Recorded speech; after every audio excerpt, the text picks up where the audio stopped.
آج ایک بہت ہی اہم مسئلہ آپ کے گوشے گزار کرتا ہوں، جس کو سمجھنے کی ضرورت ہے، اور انشاءاللہ تبارک و تعالی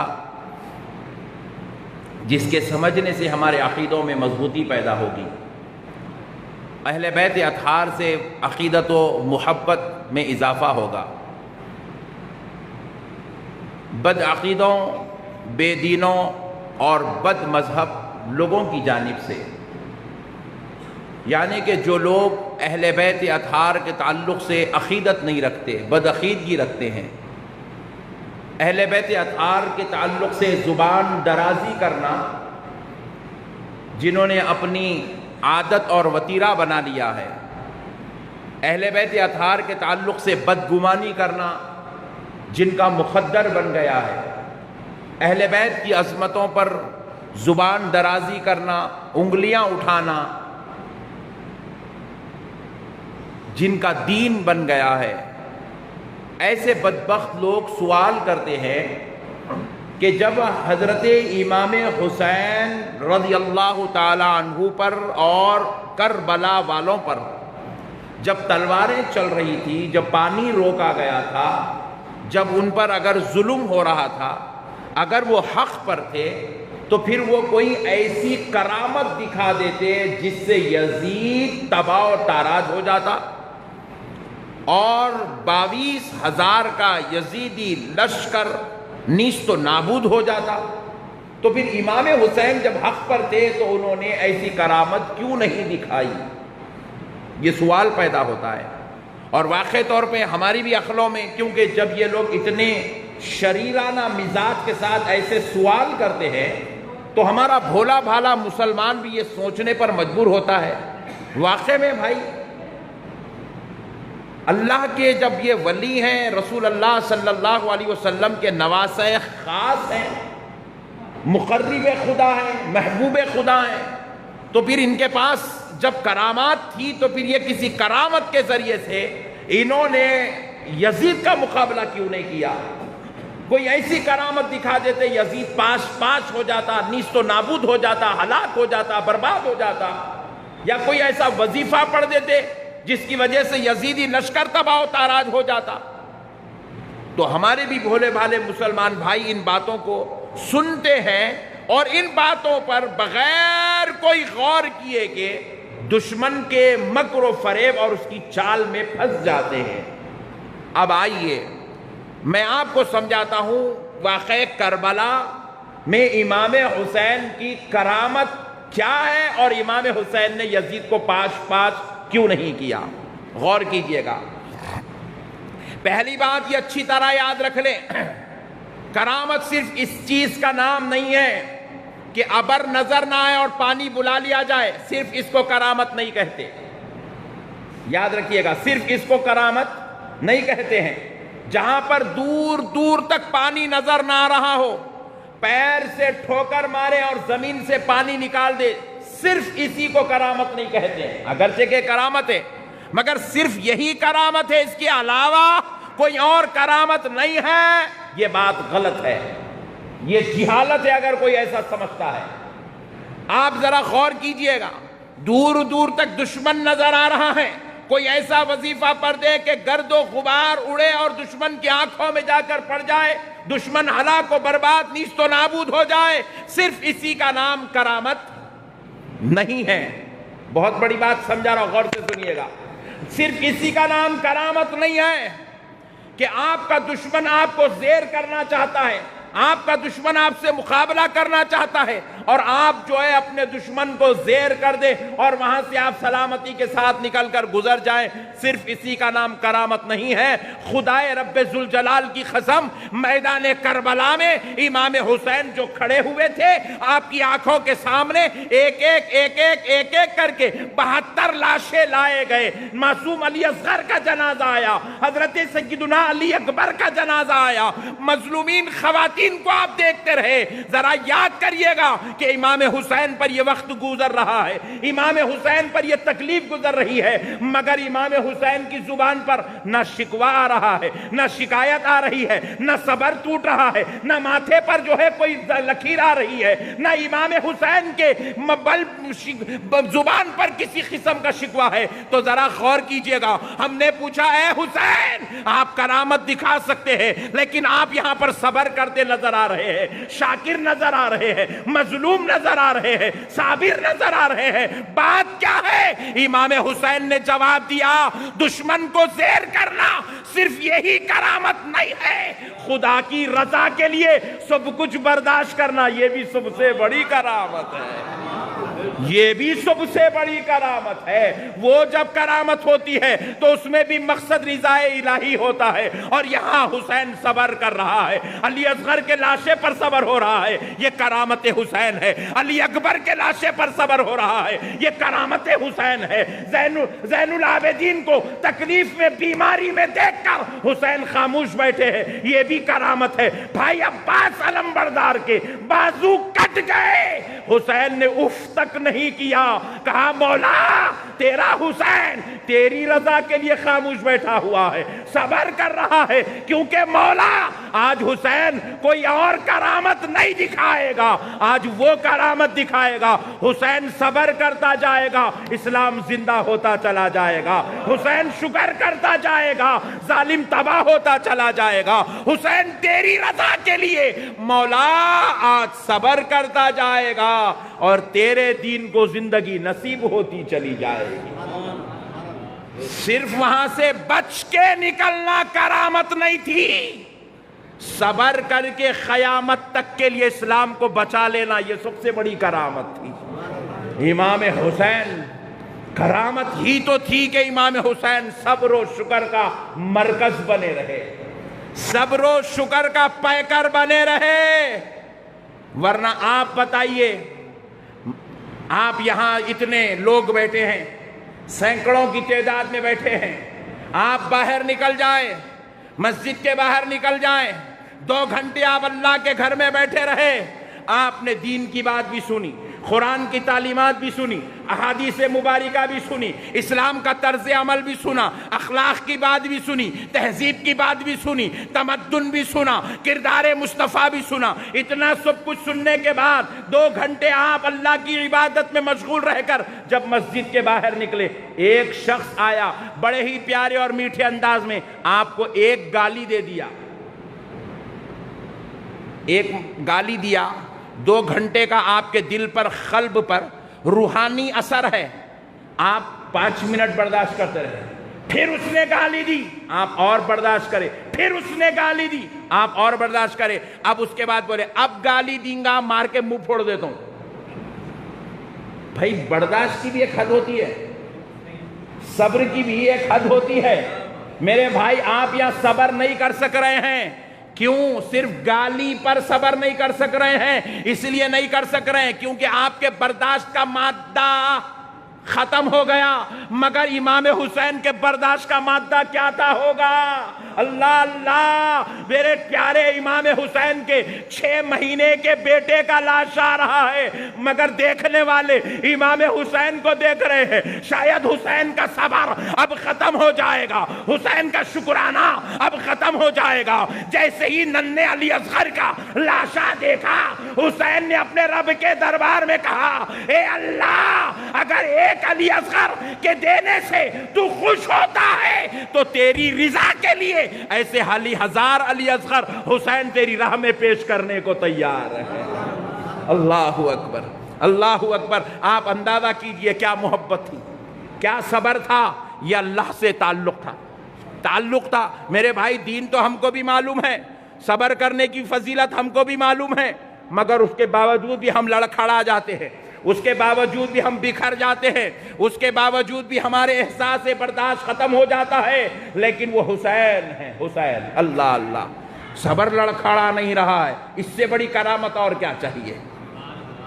نہ صبر میں کوئی لڑکھڑاہٹ آئی، نہ شکر گزاری میں کوئی کمی آئی، ہر لاشے پر شکر ادا کر رہے، اے اللہ تیرا شکر ہے تو نے میرے علی اکبر کو بھی قبول کر لیا، اے اللہ تیرا شکر ہے تو نے میرے اون و محمد کو بھی قبول کر لیا، اے اللہ تیرا شکر ہے تو نے میرے بھائی عباس کو بھی قبول کر لیا، اے اللہ تیرا شکر ہے تو نے میرے بھائی ابو بکر اور محمد کو بھی قبول کر لیا، اے اللہ تیرا شکر ہے تو نے میرے بھائی عبداللہ کو بھی قبول کر لیا، اے اللہ تیرا شکر ہے۔ ہر بات پر شکر ادا کر رہے ہیں، ہر بات پر شکر ادا کر رہے ہیں۔ ذرا غور کیجئے گا، مسلم بن عقیل اپنے بھائی کے بچوں کے لاشوں کی خبر ملی، حسین نے شکر ادا کیا۔ حضرت مسلم بن عقیل کی خبر ملی، حضرت حسین نے صبر کیا، نہ صرف صبر کیا بلکہ اللہ کا شکر ادا کیا۔ یہ جو شکر کی کیفیت ہے، خدا کی قسم یہ اس وقت تک چلتی رہی جب تنہا حسین رہ گئے، سب جام شہادت نوش کر گئے، دیکھنے والی آنکھوں نے دیکھا شاید حسین اب ہتھیار ڈال دے گا، اب ہاتھ ملا لے گا، اب حسین اپنی جو ہے شکرانہ مزاج سے مکر جائیں گے، صابرانہ کیفیت سے بدل جائیں گے، مگر حسین نے نہیں، نہ تو ظالموں کو خوش ہونے دیا، نہ تو حسین نے ظالموں کو خوش ہونے دیا، نہ تو اپنے صبر کو ٹھکرایا۔ حضرت حسین جب دیکھا کہ سب جام شہادت نوش کر گئے ہیں، تنہا حسین بچا ہے، حسین خیمے میں تشریف لے گئے، بہن زینب سے کہنے لگے بہن ذرا میرا امام شریف لے آؤ۔ وہ کون سا امامہ؟ جو کبھی رسول اللہ پہنا کرتے تھے، اللہ اکبر کبیرہ۔ کہا بہن میری تلوار لے آؤ۔ وہ کون سی تلوار؟ جو کبھی ذوالفقار علی کہلایا کرتی تھی، جسے علی استعمال کرتے تھے، وہ تلوار ذوالفقاری لے لی۔ کہا بہن ذرا میرا پٹا لے آؤ، کمر بند لے آؤ۔ پوچھا وہ کون سا کمر بند ہے؟ جواب ملا یہ وہ کمر بند ہے جو کبھی امام حسن باندھا کرتے تھے۔ کہا بہن ذرا میرے گھوڑے کو تیار، کہے کیا دیکھ لو وہ کون سا گھوڑا جس کو ذوالجناح کہا جاتا ہے۔ حسین آئے، اپنے گھوڑے پر بیٹھے، اب صبر و شکر کی منزل دیکھو۔ حضرت سکینہ آئی، حضرت امام حسین کے قدوم اطہر کو لپٹ گئی۔ کہا بابا بھائی گیا واپس نہیں آیا، چچا گئے واپس نہیں آئے، بابا آپ نہ جاؤ، کم سے کم آپ تو ہمارے ساتھ رہ جاؤ۔ بابا اگر آپ جاؤ گے ہمارا کیا ہوگا؟ ہمارا پرسان حال کون ہوگا؟ ہمارا مددگار کون ہوگا؟ ہمیں دیکھنے والا کون ہوگا؟ بابا آپ نہ جاؤ۔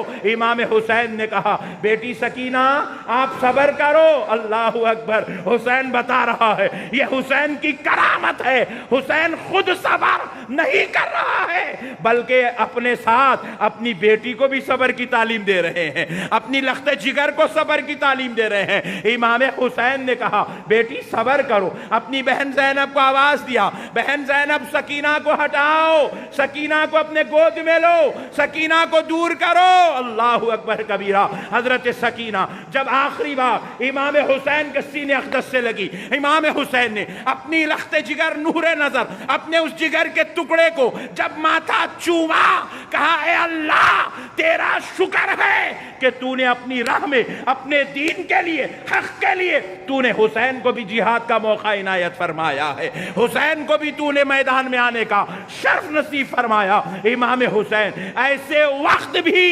صبر و شکر کر کے بتا رہے ہیں دنیا والوں زمین سے پانی نکالنا ہی کرامت نہیں، بلکہ اپنے قدموں کے نیچے سمندر رکھنے کے بعد اللہ کی رضا کے لیے، حق کے لیے لڑ کے گزر جانا، یہ سب سے بڑی کرامت ہے، یہ سب سے بڑی کرامت ہے، یہ سب سے بڑی کرامت ہے۔ جاہل قوم سمجھی نہیں، جاہل قوم سمجھی نہیں، سوال کرتی ہے امام حسین کرامت کہیں کو نہیں دکھائے۔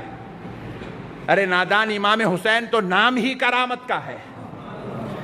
امام حسین کہتے ہی اس کو ہیں جن کے گردن مبارکہ جب کٹ جائے،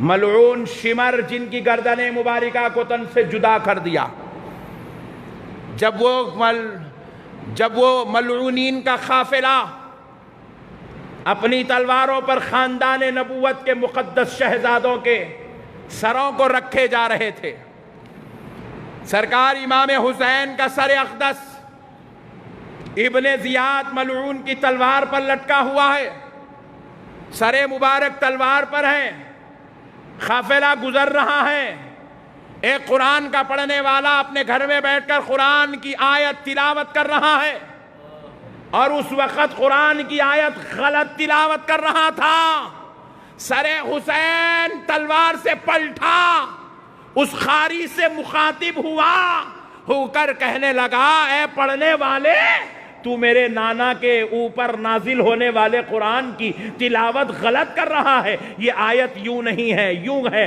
کہتے ہوئے امام حسین کا سر اقدس تلوار پر قرآن کی تلاوت کر رہا ہے۔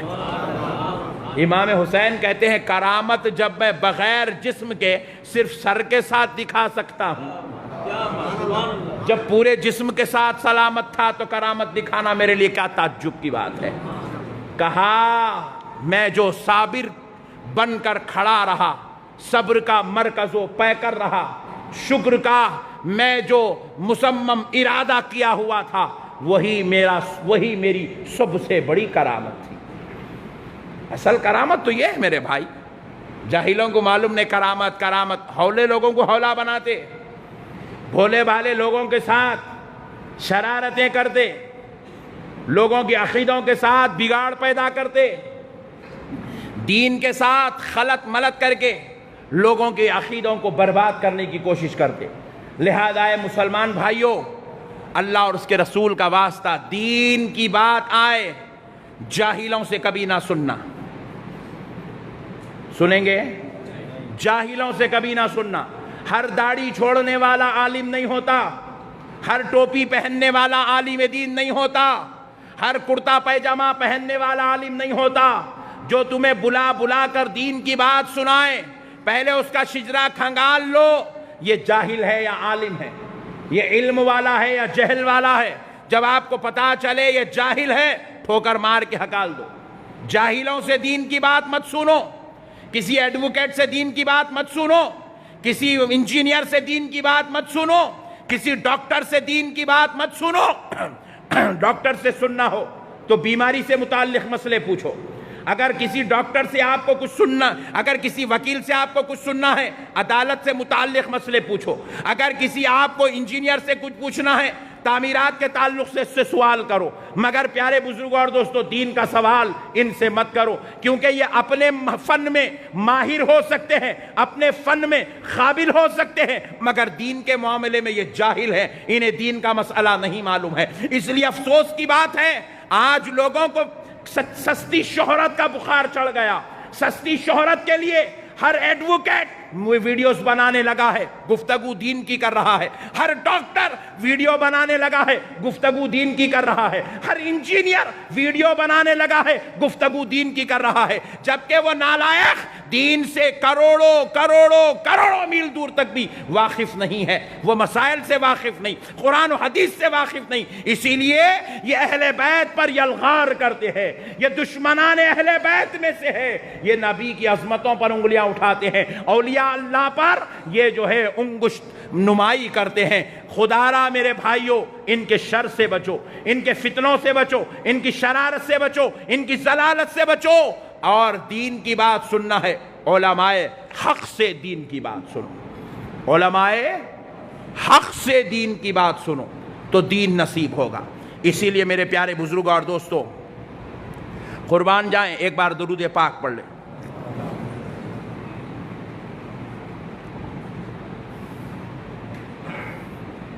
ایک آدمی، آپ بھی دیکھتے ہیں دنیا میں مرڈر ہوتے رہتے ہیں، اور ہمارا بورا بنڈا تو مشہور ہے، نہیں ہونے کے مرڈر یہیں ہوتے، جتنے کامہ نہیں ہونا ہے وہ پورے کامہ ہمارے علاقے میں ہوتے۔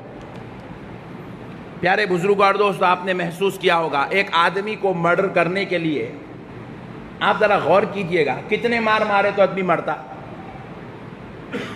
راڈ لے کے 2 مارو، سیدھا انا للہ و انا الیہ راجعون کی منزل کو طے کر لیتا انہیں۔ کیا بولتے بھائی؟ تلوار لے کے 2 مار مارو، قصہ ختم۔ خنجر لے کے 6-8 مار شہیم ہٹا کٹا پہلوان زبردست دنگل کا ہے پٹھا، اس کو 10 چھرے مارے تو مر جاتا انہیں، نہیں اب کوئی آدمی ہاتھوں پہ پیروں پہ 25-30 مار رہا، مرا نہیں بولے تو میں بولا صحیح جگہ پہ لگی نہیں. بات سمجھ رہے ہیں آپ؟ صحیح جگہ پہ 4 مار مارے تو قصہ ختم، کہانی خلاص ہو جاتی ہے. بات نہیں آئی سمجھ میں؟ بولو جی آئی؟ سمجھ گئے. امام حسین کے جسم اقدس پہ جو تیر اور تلوار لگے ہوئے تھے، وہ میدان جنگ تھا. وہ تیر اور تلوار کے جو زخم تھے، جب امام حسین کا لاش مبارکہ رکھا گیا، جب ان تلواروں کے تیروں کے زخموں کو دیکھا، 700 تیر اور تلوار کے زخم لگے ہوئے تھے. اللہ اکبر، 700. اس کے باوجود بھی امام حسین کا جسم اقدس گھوڑے سے نہیں گرا. اللہ اکبر، سبحان اللہ، سبحان اللہ. لوگ پوچھتے ہیں حسین کی کرامت کیا تھی؟ بد جانور، تو نے حسین کو حسینی نظر سے نہیں دیکھا ہے، تو نے شیطانی نظر سے دیکھا، اس لیے تجھے حسین نظر نہیں آیا. کوئی ایسا آج تک لا کے تو دے دے 1400 سال کی تاریخ میں جس کے جسم پہ 700 تیر و تلوار کے زخم لگے ہوئے، تیریں جسم میں دھسی ہوئی ہے، آر پار ہو گئی. ادھر سے تیر دھس کے ادھر سے نکل گئی، ادھر سے تیر لگی تو ادھر سے نکل گئی، خنجر پورے آر پار ہو گئے، تلواروں کے زخم سے جسم پورا چھنی چھنی ہو گیا. پھر بھی حسین کا جسم اقدس دشمنان خدا سے مقابلہ کر رہا ہے. ہائے ہائے ہائے ہائے، اس سے بڑی کرامت اور کیا چاہیے؟ اس سے بڑی کرامت اور کیا چاہیے؟ نہ حسین کے استقامت میں فرق آیا، نہ حسین کے صبر میں فرق آیا، نہ حسین کے شکرانے میں فرق آیا. کہا اے اللہ، میں اس وقت تک لڑتا رہوں گا جب تک تیرے دشمنوں کو نیست و نابود نہ کر دوں. محبت الہی کا عالم دیکھیے، اللہ سے محبت. یہ کون سی چیز ہے جو اتنے زخموں کے بعد بھی حسین کو گھوڑے پر بٹھا رہی ہے اور دشمن سے لڑا رہی ہے؟ تو جواب ملا، یہ حکومت کی محبت نہیں تھی، یہ سلطنت کا پیار نہیں تھا، یہ کرسی کی چاہت نہیں تھی. اتنے زخموں کے بعد بھی حسین لڑ رہے تھے تو خدا کی قسم یہ اس کے خدا سے محبت تھی تو جو حسین کو لڑنے پر آمادہ کر رہی تھی. اللہ سے محبت تھی. حسین اپنے رب سے پیار کرتا تھا، امام حسین اپنے رب سے پیار کرتے تھے، اس لیے محبت خدا ان کو لڑنے پر، دشمنوں کے سامنے ڈٹے رہنے پر آمادہ کر رہی تھی. اللہ اکبر کبیرہ. ذرا غور کیجئے گا دوستو، لوگ کہتے ہیں حسین نے کرامت کیوں نہیں دکھائی؟ تو نے حسین کو غلام بن کے نہیں دیکھا، اس لیے تجھے کرامت نظر نہیں آئی. پھر اس کے بعد دیکھو، آپ بھی انسان ہیں، میں بھی انسان ہوں. تھوڑا سا زخم آ جائے تو ہم کو اللہ تیرا شکر ہے آج موقع مل گیا. کس بات کا؟ نماز کو نہیں جانے کا. نماز کو نہیں جانے کا موقع مل گیا.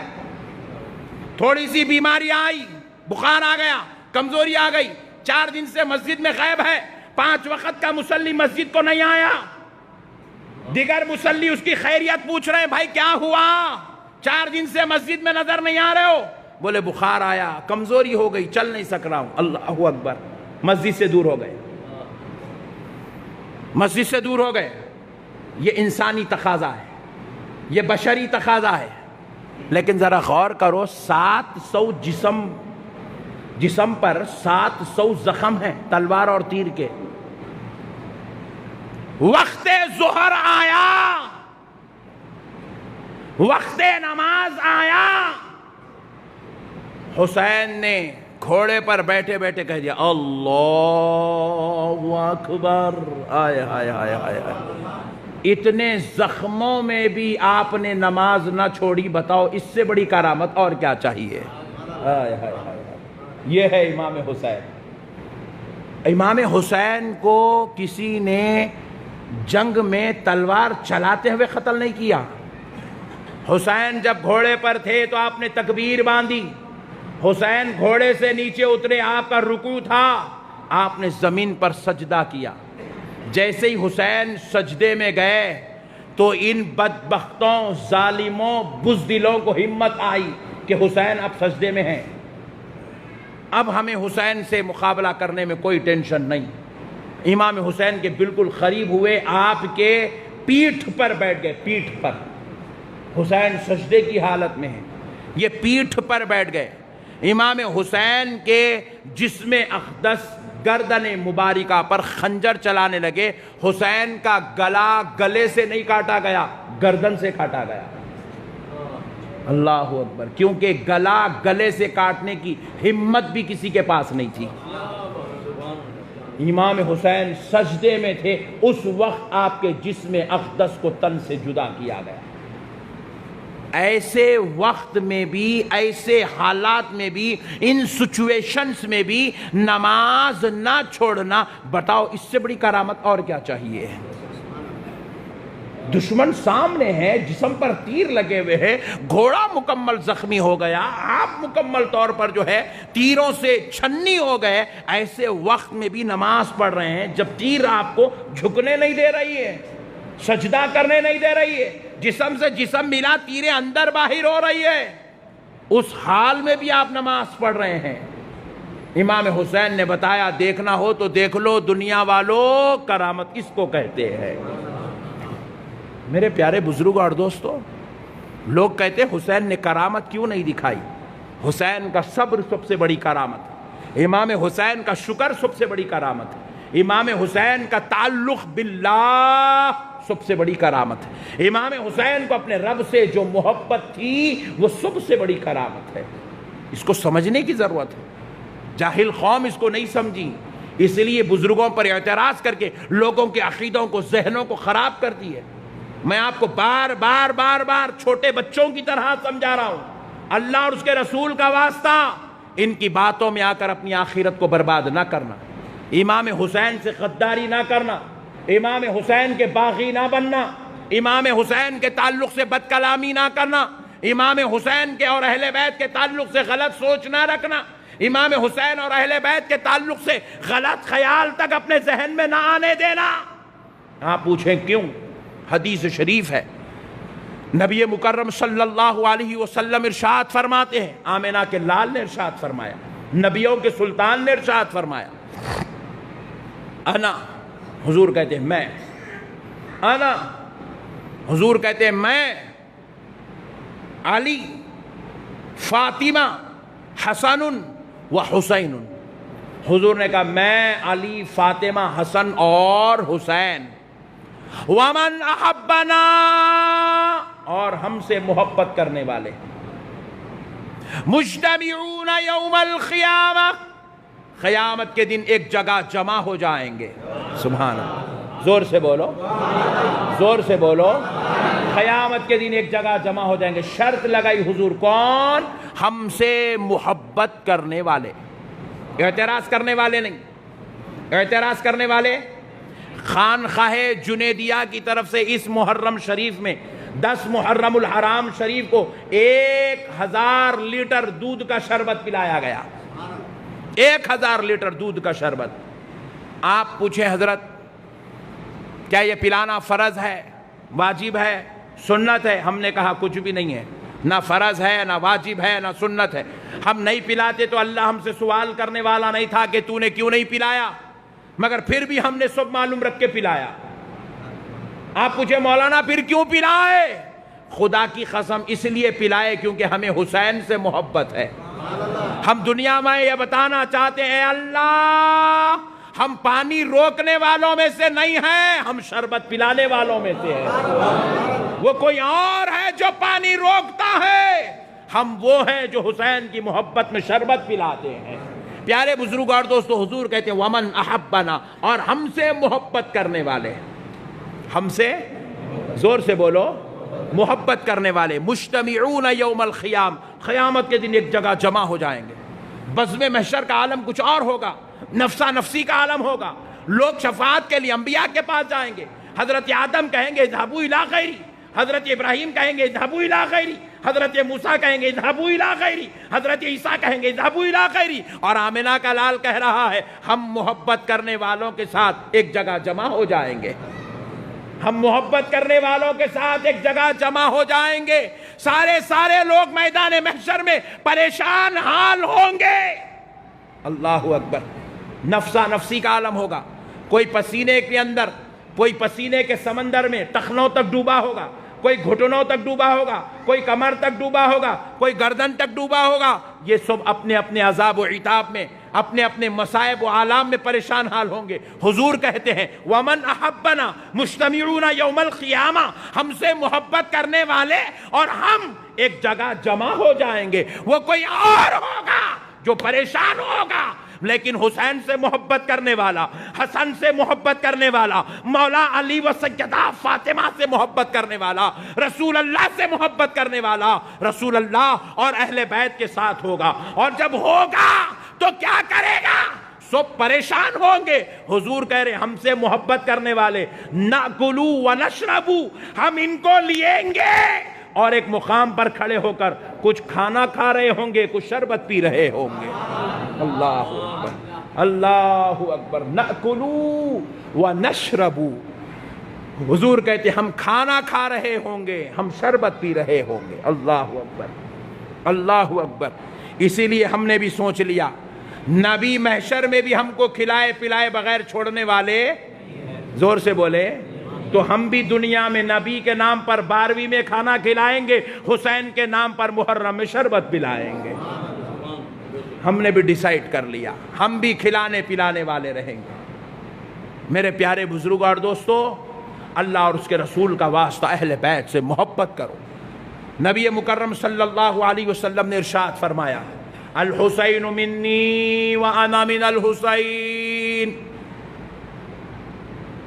حسین مجھ سے ہیں، کہا حضور نے، حسین مجھ سے ہے اور میں حسین سے ہوں۔ میں، زور سے بولیے، میں، آپ اس کی مثال سمجھنا ہو تو دیکھیے، ایک درخت لگاتے ہیں، مثال دے رہا ہوں، آم کا درخت ہے، آم کا درخت لگاتے ہیں اور اس درخت کو جب بڑا کرتے ہیں، بڑا ہوتا ہے درخت، اس کی حفاظت کرتے ہیں، تو پھر اسی درخت سے کیا ہوتا ہے؟ ایک پھل لگتا ہے، ایک پھل۔ اب آپ بتائیں، اب تک جھاڑ تھا، درخت تھا، پیڑ تھا، ڈگالی تھی، ٹہنی تھی، پتے تھے، لیکن اب وہاں پر ایک آم نکل آیا، آم، پھل۔ اب آپ یہ کہہ سکتے ہیں کہ یہ پھل، آم الگ ہے اور یہ جھاڑ الگ ہے، کہہ سکتے ہیں؟ بولیے، نہیں کہہ سکتے، کیونکہ یہ جو پھل ہے اسی جھاڑ کا ایک حصہ ہے اور اسی جھاڑ کا ایک ٹکڑا ہے۔ نبی پاک علیہ السلام نے کہا میں درخت ہوں، حسین میرا پھل ہے۔ اللہ، الحسین منی، حسین مجھ سے ہے، میں درخت نبوت ہوں۔ آئے ہائے ہائے، حسین نبوت کی ایک شاخ، ایک پھل، ایک محبت، ایک فیض ہے۔ حسین نبوت کا فیض ہے۔ کیا ہے؟ بولیے، نبوت کا، حسین نبوت کا فیض ہے۔ اسی لیے میرے پیارے بزرگ اور دوستو، اللہ نے نبی کو مالک جنت بنایا۔ اللہ نے نبی کو، زور سے بولیے، مالک جنت بنایا، اور نبی کے دونوں نواسوں کو سردار جنت بنایا۔ نوجوانان جنت کا سردار بنایا، اور نبی کی بیٹی کو نوجوان عورتوں کا، جنتی عورتوں کا سردار بنایا، بنا کر دنیا والوں کو بتا دیا یہ مالک جنت ہے، یہ سرداران جنت ہے، ان کو بنایا گیا ہی ہے جنت کے لیے۔ میرے پیارے بزرگ اور دوستو، الغرض ایسی بہت ساری تعلیمات ہمارے بزرگوں کے ذریعے سے، اسلاف کرام کے ذریعے سے، صوفیاء کے ذریعے سے، اولیاء کے ذریعے سے، علماء کے ذریعے سے، محدثین و مفسرین کے ذریعے سے، قرآن و حدیث کی تعلیمات کے ذریعے سے ملتی ہے۔ ہمیں اس پر گامزن ہونا چاہیے، ان طریقوں کو اختیار کرنا چاہیے، بدعقیدگی سے توبہ و استغفار کرنا چاہیے، گمراہیوں سے بچنا چاہیے۔ آپ جتنی محبت کریں گے اتنے سرفراز ہوتے جائیں گے، اور جتنی بغاوت کریں گے، بغض رکھیں گے، عداوت رکھیں گے، ذلیل و رسوا ہوتے جائیں گے، دنیا اور آخرت میں بھی ذلیل و رسوا۔ آپ بتائیے یزید ذلیل اور رسوا کیوں ہوا؟ اس لیے ہوا کیونکہ وہ باغی تھا، شمر ذلیل و رسوا کیوں ہوا؟ اس لیے رسوا ہوا کیونکہ وہ باغی تھا۔ میں آپ کو بتاؤں، تاریخ اٹھا کر آپ دیکھ لیں، یزید کون ہے جو ذلیل و رسوا ہوا؟ صحابی رسول کا بیٹا، صحابی رسول کا پوترا، پھر بھی ذلیل و رسوا ہوا۔ حضرت سعد بن ابی وقاص رضی اللہ تعالیٰ عنہ کون ہے؟ عشرہ مبشرہ میں سے، وہ 10 لوگوں میں سے جن کو حضور نے اپنے دربار میں بٹھا کر جنت کی بشارت دی۔ ابو بکر تم جنتی ہو، عمر تم جنتی ہو، عثمان تم جنتی ہو، سعد بن ابی وقاص تم جنتی ہو۔ ویسے جلیل القدر صحابی کا بیٹا میدان کربلا میں امام حسین کا دشمن تھا، جہنم رسید ہوا، ذلیل ہو گیا، رسوا ہو گیا، باغیوں میں غداروں میں سے ہو گیا۔ محبت کرنے والے سرفراز ہو گئے، بغاوت کرنے والے نیست و نابود ہو گئے، دنیا میں بھی ذلیل، آخرت میں بھی ذلیل۔ اسی لیے آپ کو، ہم کو محبت کرنے والوں میں سے بننا ہے، باغیوں میں سے نہیں بننا ہے۔ شمر کون تھا؟ شمر جس نے امام حسین کے گردن مبارکہ پر تلوار خنجر چلا، کون تھا شمر؟ شمر تھا حضرت علی رضی اللہ تعالی عنہ کی زوجہ حضرت ام البنین۔ یہ حضرت فاطمہ پردہ فرمانے کے بعد حضرت علی نے نکاح کیا تھا حضرت ام البنین سے۔ حضرت ام البنین کے بھائی کا بیٹا تھا شمر، یعنی کہ حضرت علی کے نسبتی برادر کا بیٹا۔ امام حسین کا اور شمر کا رشتہ کیا ہے؟ دونوں آپس میں رشتہ دار بھائی ہیں۔ شمر ملعون ہو گیا، مردود ہو گیا، ذلیل ہو گیا، رسوا ہو گیا، جہنمی ہو گیا، صرف بے ادبیوں کی وجہ سے، گستاخیوں کی وجہ سے، ضلالت و شرارت کی وجہ سے۔ لیکن ادھر اور ایک بھائی ہے امام حسین کے، کون؟ جن کا نام ہے حضرت عباس علمبردار۔ یہ کون ہیں؟ حضرت ام البنین کے بیٹے ہیں، المولا علی اور ام البنین کے بیٹے ہیں، یعنی کہ حضرت امام حسین کی ماں اور حضرت عباس علمبردار کی ماں الگ الگ ہے، لیکن دونوں کے والد مولا علی المرتضیٰ ایک ہیں، دونوں کے والد ایک ہیں۔ اب ذرا غور کیجئے گا، ادھر شمر، یزید اور حضرت سعد بن ابی وقاص رضی اللہ عنہ کا بیٹا ذلیل اور رسوا ہوئے، نیست و نابود ہوئے، ہلاک و برباد ہوئے، شرمسار، ملعون و مردود ہوئے، اور ادھر عباس علمبردار صبح قیامت تک عزتوں کے حقدار ہو گئے۔ کیوں ہوئے؟ کیونکہ وہ امام حسین سے وفا کر گئے، وہ خاندان نبوت کے ساتھ محبت کر گئے، وہ خاندان نبوت کے ساتھ ادب اور احترام کی منزلیں طے کر گئے۔ اللہ نے ان کو سرفراز کر دیا، اللہ نے ان کو سرفراز کر دیا، عزتوں کا تاج پہنا دیا۔ آج عزت کے ساتھ، ادب کے ساتھ ممبر و محراب میں عباس علمبردار کا نام لیا جاتا ہے، مسجدوں میں ان کا نام لکھا جاتا ہے۔ میرے پیارے بھائیوں، اللہ اور اس کے رسول کا واسطہ، کربلا ہمیں یہ پیغام دے رہی ہے کہ وفادار بنو، باغی اور غدار مت بنو، وفادار بنو، محبت کرنے والے بنو، عہد نبھاؤ وفا کا تو کامیاب ہو جاؤ گے۔